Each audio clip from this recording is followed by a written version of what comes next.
Welcome to Trueunseen Crime, where we unveil the darkest crimes you've never heard of, the ones lurking behind ordinary walls. If you're new here, don't forget to subscribe, like, and hit the bell so you never miss a chilling twist. Now, let's get into today's case. The case of John Kamala, the Washington butcher. The small suburban neighborhood of Lakewood, just south of Tacoma, was the kind of place where neighbors still waved at each other, where lawns were trimmed with care, and where porch lights blinked to life every evening like clockwork. Life moved in gentle, familiar rhythms. Until it didn't. It started slowly, almost insignificantly. A missing tabby cat named Charlie. A retired woman, Mrs. Jenkins, who used to be seen daily pruning her red tulips, suddenly went silent. Then, a teenage boy named Liam never made it back from school. That was the shift. The ripple that made the sleepy street of 86th Avenue blink. The common thread? All had last been seen somewhere near 8624 Steel Street, a gray, crumbling house with tar-black windows, shrouded in ivy and myth. Neighbors whispered about it like children feared the bogeyman. Some said it had been empty since the foreclosure years ago. Others swore they saw someone moving behind the windows at night. But nobody approached. Nobody dared. Then came the scream. Detective Emily Crane wasn't easily rattled. 13 years in homicide left her immune to gore and grief. But even she flinched at the call that morning. A woman named Gloria Watson, who lived across from 8624 Steel Street, reported hearing screams. Raw, prolonged, not human. It wasn't just screaming, she told police.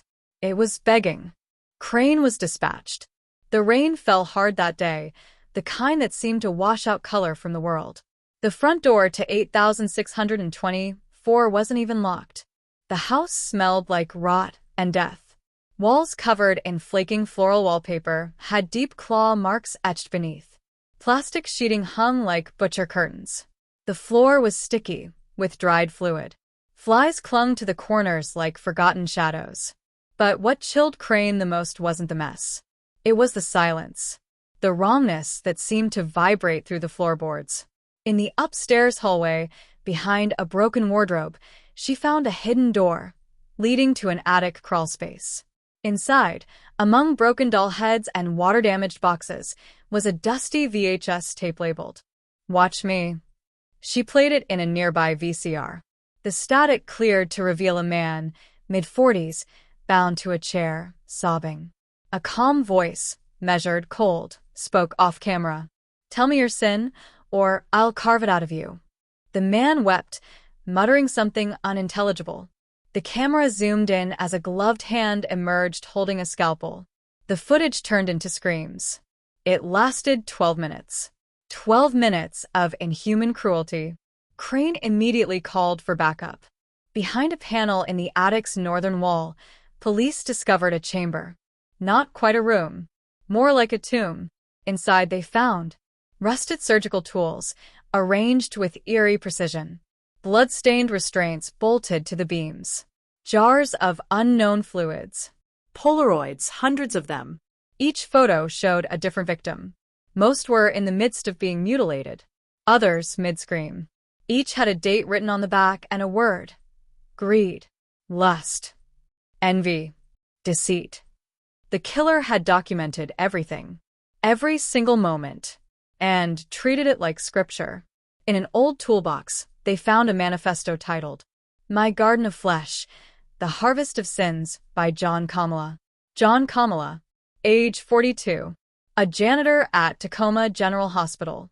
Co-workers described him as quiet, helpful, respectful. Never raised his voice. Always early. Left late. No criminal record. No complaints. In fact, no one could recall ever having a real conversation with him. Born in Spokane, Washington. Orphaned by age 8. Bounced between foster homes until 18.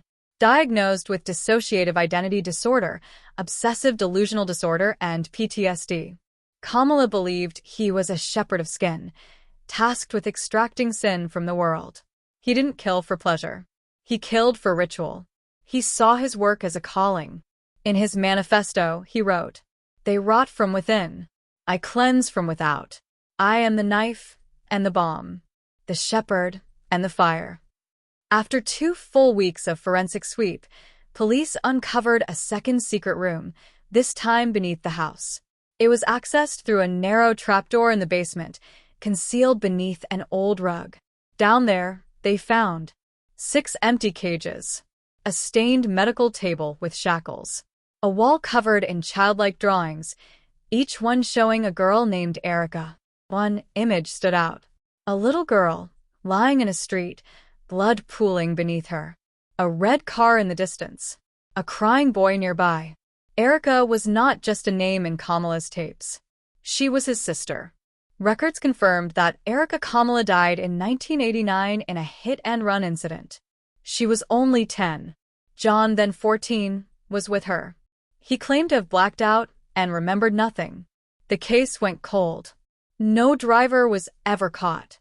But in a shocking twist, DNA from one of Kamala's earliest victims, killed in 2008, matched partial DNA from the original hit-and-run case. The man Kamala had butchered? The driver who killed Erica. He had found him, tracked him, Killed him. but it didn't stop there. Once he started, Kamala began seeing everyone as a sinner. Erica became a symbol of lost innocence. Every victim was a sacrifice, a redemption. In one tape, Kamala whispered, "Erica, I kept you safe. I punished them all. Now say my name. Say you forgive me." Kamala was eventually caught during a sting operation. He had attempted to lure a man from a local homeless shelter under the guise of offering food and shelter. Police were tipped off by a shelter volunteer who remembered Kamala's odd, overly formal way of speaking. When arrested, Kamala simply said, "I was done. My harvest is complete." He was calm, Clean. wearing latex gloves and carrying a duffel bag with duct tape, scalpels, and a camcorder. Authorities uncovered 72 tapes in total, each numbered and labeled with phrases like, "the gluttonous son," "the unfaithful bride," "the lie that bled," "the priest's silence." Each tape depicted a new ritual. Each victim was interrogated about a specific sin. If they refused to confess, he extracted it, piece by piece. Beneath the floorboards, they found jars labeled anger, containing teeth; vanity, containing scalps; silence, containing vocal cords. Kamala is currently in solitary confinement at Monroe Correctional Complex. He refuses to speak to media. Psychologists describe him as lucid, organized, intelligent, and profoundly terrifying. He sleeps well, eats everything, never raises his voice. When asked if he regrets anything, Kamala responded, "I regret not starting sooner." Emily Crane handed in her badge 6 months later. In an interview, she said, "He didn't live in the shadows. He was the shadow. You'd pass him on the street and never look twice. That's what haunts me." The horror of John Kamala isn't in the gore. It's in the banality. A janitor. A quiet man. A forgotten boy. And yet, he left behind one of the most intricate, methodical, and horrifying killing sprees in American history. Kamala didn't just take lives. He curated them, cataloged their sins, turned murder into sacrament. The house on Steel Street has since been demolished. But some say the screams still echo on stormy nights. Some believe his spirit remains. After all, his harvest is complete. But his faith never ended. After the chilling discovery of the attic crawlspace and John Kamala's handwritten manifesto, the true depths of horror were still only beginning to unravel. The 72 VHS tapes retrieved from the house became the center of an intense FBI-led investigation. Labeled in cryptic phrases such as the cleansing, thorns of the pure, and the white confession, they were methodically cataloged and digitized. Each tape opened a new wound in the psyche of investigators. The second tape, marked simply as Erica's Candle, begins with flickering footage of a birthday cake. The candlelight dances in the frame before the camera pans to a blindfolded man tied to a chair in a basement. He is gagged, shaking, eyes darting beneath the blindfold. Kamala's voice, soft and eerily calm, speaks off camera. "Every flame, a memory. Every memory, a confession waiting to be born. What followed was a psychological breakdown.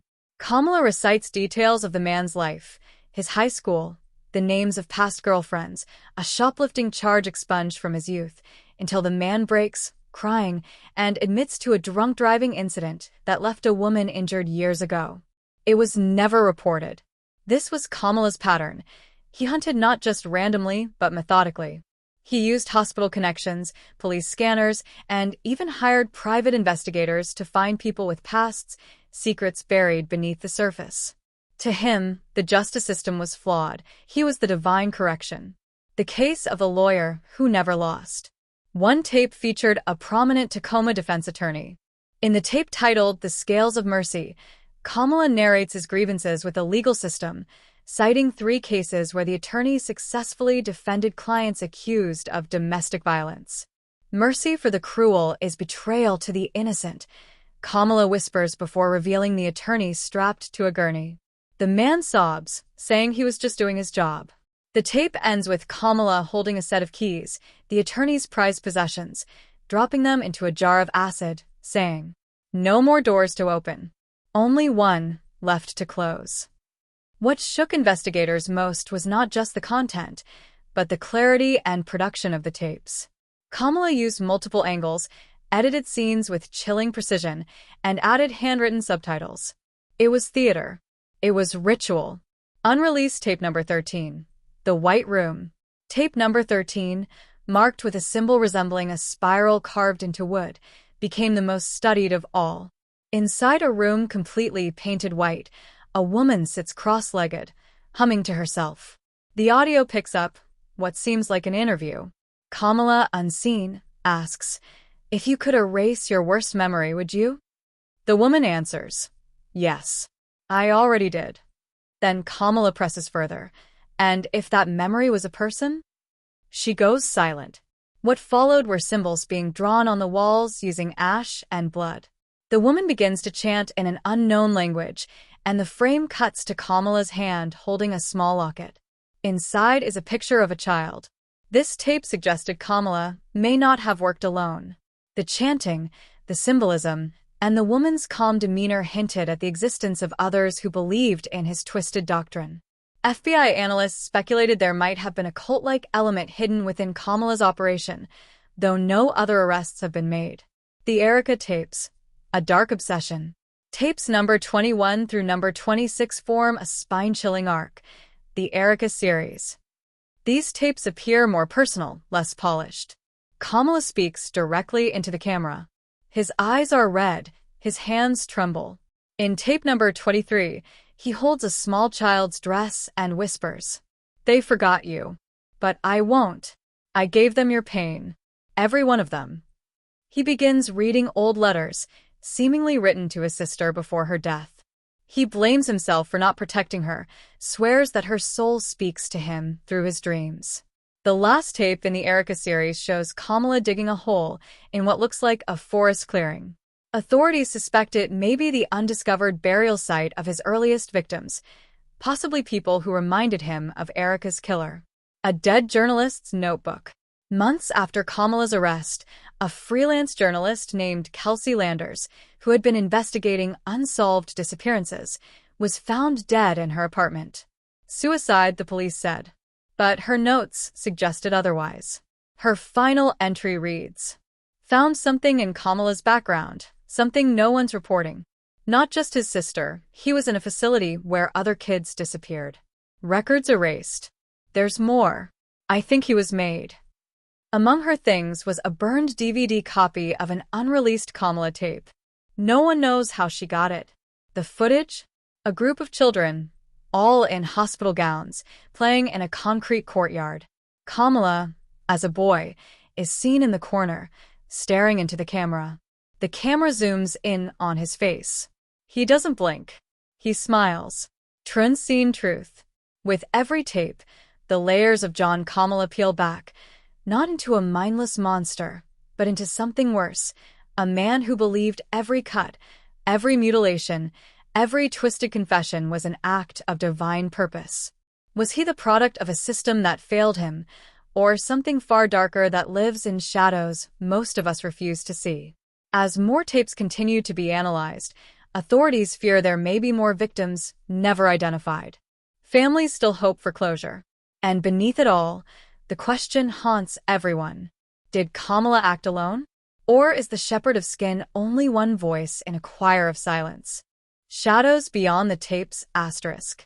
After the terrifying release of Kamala's tapes, the FBI launched what became one of the largest criminal forensic investigations in Washington state history. The tapes were only the beginning. Investigators quickly realized the horror wasn't confined to a single man's madness. New clues, old scars. Among the recovered tapes, number 48, labeled Echoes of the Bloodroot, led agents to a remote farmhouse 80 miles from Lakewood.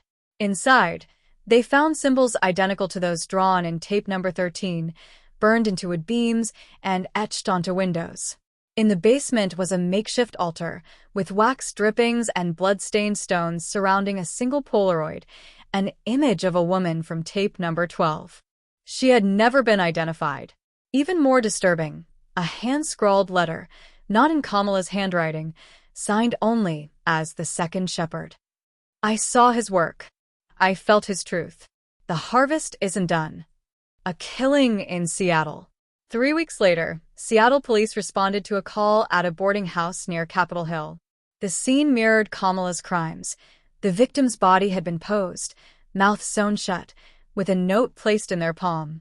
The sin has been bled. Praise be the knife. Media outlets dubbed the new killer the copycat shepherd. But forensic investigators found differences. This killer lacked Kamala's surgical precision, and the crime scene was sloppier, more impulsive. Still, the message was clear. Kamala had inspired someone. Maybe more than one. The task force and a name. Echo Cell. The FBI established a multi-agency task force called Echo Cell, dedicated to investigating possible followers or collaborators of Kamala. Behavioral analysts found an unsettling online pattern: dark web forums, encrypted chat logs, and a subreddit that had been deleted just days after Kamala's arrest. Screenshots recovered revealed users discussing something called the ritual of returning, with references to purification, harvesting, and a shepherd who walks beyond the veil. One user, calling themselves Erica Lives, posted, "The tapes are only a guide. He heard her voice. So can we." Inside Monroe Correctional Complex, Detective Emily Crane, now a consultant to Echo Cell, was granted a monitored interview with Kamala. She asked if he knew about the copycat murders. Kamala smiled and said, "I planted seeds. Gardens grow." He refused to give any names, but he did say something chilling before the interview ended. "It's not imitation. It's evolution." The cryptic tape number 67, The Passing Bell. As Echo Cell dug deeper into Kamala's tapes, number 67 was discovered to contain a code, intermittent flashes of Morse code in the corners of the frame. When translated, the message read, "They're listening, not watchers. Echoes. Born from pain." This launched speculation about a broader psychological manipulation scheme. Kamala's tapes weren't just confessions, they were blueprints. Psychological triggers. Recruitment, propaganda. A dark connection, missing children cases. Kamala's history at the now-defunct Pine Grove Youth Facility came back into focus. Records recovered from a whistleblower revealed that 6 children, all from abusive backgrounds, had disappeared in 1987, the same year Kamala was discharged. Among the names, 2 resurfaced in later years under different identities, one arrested in Arizona for animal mutilation, the other now dead under mysterious circumstances in New York. Both had drawings on their person resembling the spiral symbol. The farmhouse returns. Echo Cell revisited the farmhouse after discovering an underground storm shelter missed in the first search. Inside, they found a shrine, candles, a broken mirror, and what appeared to be fragments of another tape. Tape number 73. It hadn't been catalogued. It featured Kamala, but younger. He isn't alone. A boy, perhaps 12 or 13, sits across from him. They whisper something in unison. No more hiding. No more names. Only skin. Analysts are still trying to identify the second boy. Trueunseen Truth asterisk. What began as the singular horror of John Kamala has evolved into a haunting legacy of influence. The shepherd of skin may be behind bars, but his ideology, his sickness, has seeped beyond his cell. There are those who still listen to the tapes in secret. There are those who believe in his ritual. And now, there may be those ready to continue his harvest. The Resurrection Protocol asterisk. Even with John Kamala locked away, his shadow continued to darken the streets of Washington and beyond. A sinister escalation. Following the Echo Cell Task Force's revelation of a possible cult forming around Kamala's ideology, things took a darker turn. Copycat killings had spread to Oregon, Idaho, and even into parts of Canada. Each crime had distinct ritualistic markings. But then something new emerged, a calling card never seen in Kamala's original crimes. A single white rose, pinned to the victim's chest. The ritual continues. Tape number 74 surfaced unexpectedly. It hadn't been found with Kamala's archive. Instead, it was mailed anonymously to the FBI headquarters in D.C., wrapped in aged butcher paper and sealed with wax. The footage? Different. New. It didn't feature Kamala at all, but someone wearing a carved wooden mask, reciting passages from Kamala's manifesto word for word. The figure ended the tape with a chilling message. The shepherd sleeps, but the harvest endures. Soon, the garden shall bloom anew. The return of Erica? During analysis of the tape's audio, background sounds were enhanced, revealing a faint whispering of the name, Erica, repeated over and over. Emily Crane returned to review Kamala's original testimony. In one sealed document, Kamala had described a dream where Erica stood at the gates of the garden and told him, "I forgive you, but only if the others do too." Who were the others? Some theorized it was metaphorical. Others feared it pointed to other children involved in the early rituals at Pine Grove. Breakout plot uncovered. In January 2025, Monroe Correctional Complex reported a breach attempt. An internal staff member was caught trying to smuggle in tools, drugs, and a flash drive loaded with ritualistic videos, many of which contained audio instructions believed to be in Kamala's voice. The staff member was identified as Jessica Fry, a prison nurse hired only 6 months earlier. Under interrogation, she confessed to being part of an online group called the Blooming Garden, a splinter cult that believed Kamala was a prophetic figure who needed to be freed before his 50th birthday. Jessica claimed Kamala had been sending them signs. When pressed, she said, "He speaks in our dreams. We see Erica in the mirror. She says the time is almost here." An ancient ritual? Occult researchers brought in by Echo Cell pointed to alarming similarities between the rituals described in Kamala's tapes and an ancient heretical sect from the 14th century known as the Flesh Choir, a group that believed purity was found through pain and memory erasure. The spiral symbol Kamala used wasn't random. It had been seen in manuscripts recovered from burned libraries in southern France. The sect was said to follow a prophecy. A shepherd shall rise where pain breeds silence, and harvest the sinless in the season of blood. The final revelation, tape #0. In a final twist, a previously overlooked microcassette was found hidden inside the spine of Kamala's personal Bible, stored in evidence. It contained a message recorded in 1996, 2 years before his first known killing. Kamala's voice trembled. "I saw her again. She walked into my room. She pointed to the floor and said, 'They're still there, Johnny. They're waiting. Dig. Dig where the sin began.'" Police returned to Kamala's childhood home in Spokane. Under the floorboards of his old bedroom, they unearthed 6 small skeletons. None had been reported missing. DNA testing is underway. Trueunseen Truth asterisk. John Kamala may be contained, but his mind and his myth have broken free. The cult grows. The copycats multiply. And somewhere, perhaps in a whisper, Erica watches. The Gospel of the Garden asterisk. Even with John Kamala confined, the terror he planted had already taken root. The journalist's discovery. Elena Morano, an investigative journalist based in Montreal, had been following the Kamala case since its earliest headlines.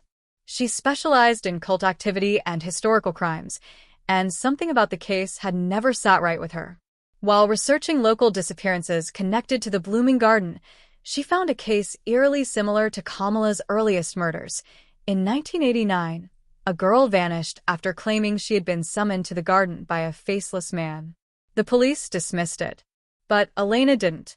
She traced the incident to a small, now abandoned spiritual retreat in the Quebec wilderness. There, carved into the stone floor of the chapel, was the same spiral symbol Kamala had drawn over and over in his manifesto. Etched beneath it in French, Il esna de la douleur. Il reviendra par le silence. Asterisk, he was born of pain. He will return through silence. Asterisk, the global trail.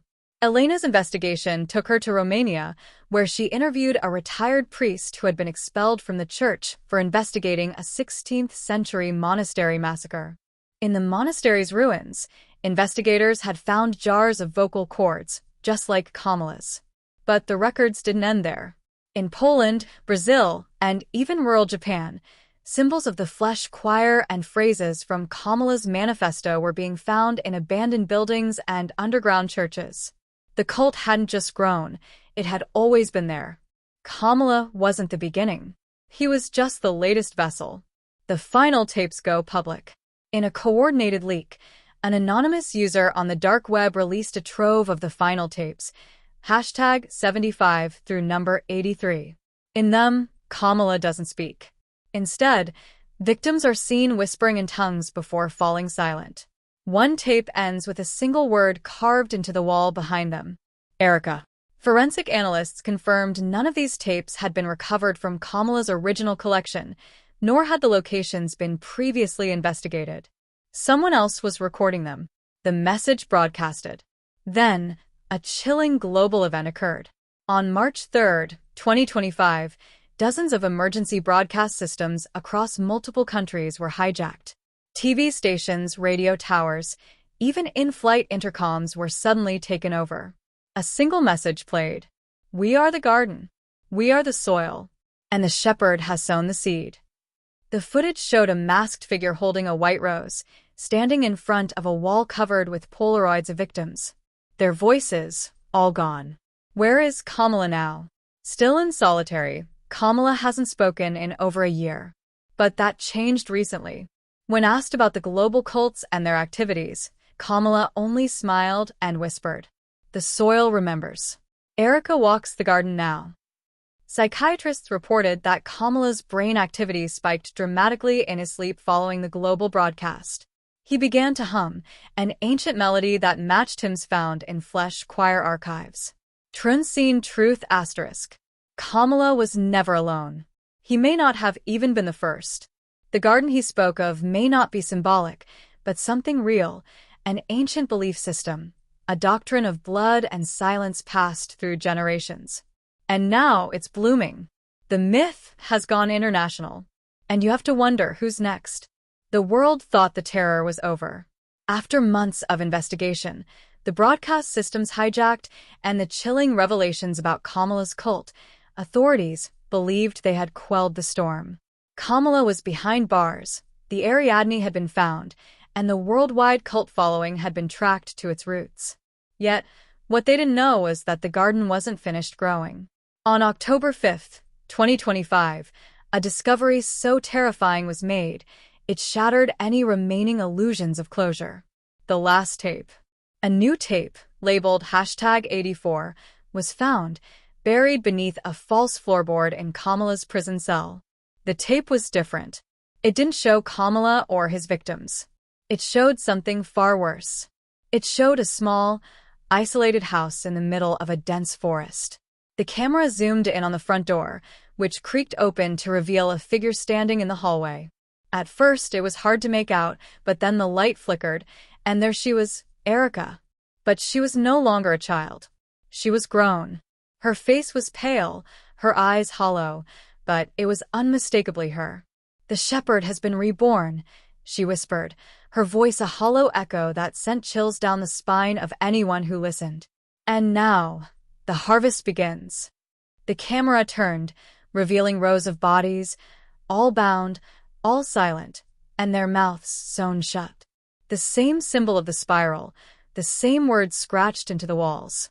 Erica stepped forward, lifting a blood-soaked rose and placing it gently on the chest of the nearest body. Then, in a low, almost soothing voice, she said, "The garden never stops blooming.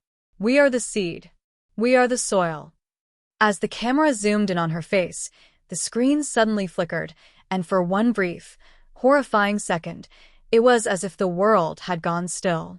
The last shot was a wide-angle view of the room, a room that stretched endlessly into the darkness, filled with thousands of bodies, all with their mouths sewn shut, their eyes wide open in eternal silence.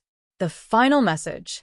Within hours of the tape's discovery, the message was broadcast worldwide, an emergency alert across all frequencies. "We are the garden. We have always been here. You will never escape." And then, the voice, the same voice that had whispered before, came through. Kamala wasn't the end. He was only the beginning. You can never leave. The garden grows. And it grows through you. The broadcast cut off abruptly. Across the globe, people could hear scraping noises from their walls. Whispers filled the air, too faint to make out but too real to ignore. The sound of something or someone scraping against the surface. But it wasn't just the walls. It was in their minds. Where are they now? Kamala may have been locked away, but what they had found, the endless room, the endless bodies, the endless harvest, revealed the truth. He had never been the only one. His cult, his twisted following, wasn't just a group of people. It was something older. A shadow, a presence, a hunger that had always been watching, always waiting. As of today, authorities have lost all communication with Kamala. His prison cell is empty. The guards are missing. There is no record of his escape, no trace of his departure. And in his place, on the floor where he once sat, is a single white rose, drenched in blood. Trueunseen truth. The truth is much worse than anyone ever imagined. Kamala may have been a face among many, but the cult he led was just the beginning of something far darker. The garden is not just a metaphor. It's a prophecy. And it continues to bloom, even now. The harvest never ends. If you've stayed with us this long, we thank you for your courage. Remember to like, subscribe, and hit the bell, because on Trueunseen Crime, the darkness is only beginning to speak. This is Trueunseen Crime, where the truth is rarely pure and never simple. Stay vigilant. Stay unseen.